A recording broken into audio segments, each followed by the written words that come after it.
जी नाल तैयब अवाम हाफिज इस्लाम पहलवान इमरान पहलवान ने पठा हाजी अफसर पहलवान बखरे पाकिस्तान हो गए बड़े अरसे तो बाद लाहौर दे विच भाई खान पहलवान ਵੀਹ ਅਰਸੇ ਤੋਂ ਦੰਗਲਾਂ ਦਾ ਸਿਲਸਿਲਾ ਰੁਕਿਆ ਹੋਇਆ ਸੀਗਾ ਪਰ ਇਸ ਵਾਰੀ ਜਿਹੜਾ ਵਾ ਇਹ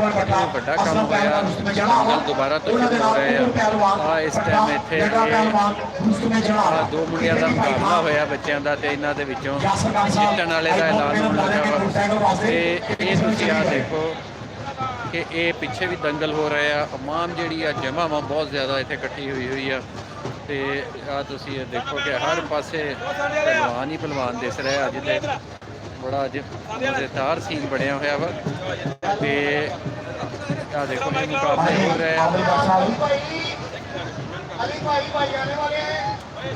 ਆ ਤੁਸੀਂ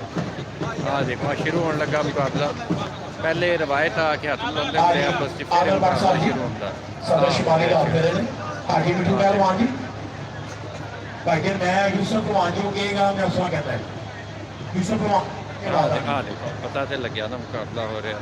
साढ़े कुछ आज के मेहमान खास तशरीफ लैके आ रहे हैं भाई तुम गेड़ते हो गए मैं कॉल करो किहड़े ने यार कैमरा मैन भाई जरा शहर से कैमरा लाओ चांद पहलवान आगे हीरो पहलवान पठा अब्दुल पहलवान खड़े ने जी गाड़े से हीरो पहलवान पठा अब्दुल भाई तुम भी अपना कैमरा लाओ कल ही रह गए हो या उधर चले जाओ या इधर आ जाओ आप पहलवाना दी लाइन बैठी पूरी चलो ठीक हो गया मैनू कोई इतराज नहीं साडे मेहमान जिहड़े ने वो डिस्टर्ब होंदे ने आज शाही दंगल दी मोहम्मद बशीर पहलवान भोला पाला उस तुम्हें पाकिस्तान तुम्हें एशिया तुम्हें इंडो पाक तुम्हें पाकिस्तान यूसुफ पहलवान पुत्र बिला पहलवान साबण वाला जी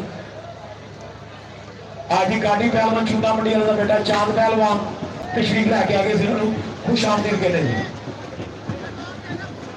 आप अपनी सीटों पे बैठ जाए यार आज ही नासिर पहलवान औकाड़े वाले भी